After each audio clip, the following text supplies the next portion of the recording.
எப்படி என் தாயாகி முத்தாரம்பிகை எப்படி இருக்கிறாள் தெரியுமா?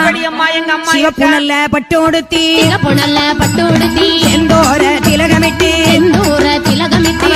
நல்ல நடக்காரி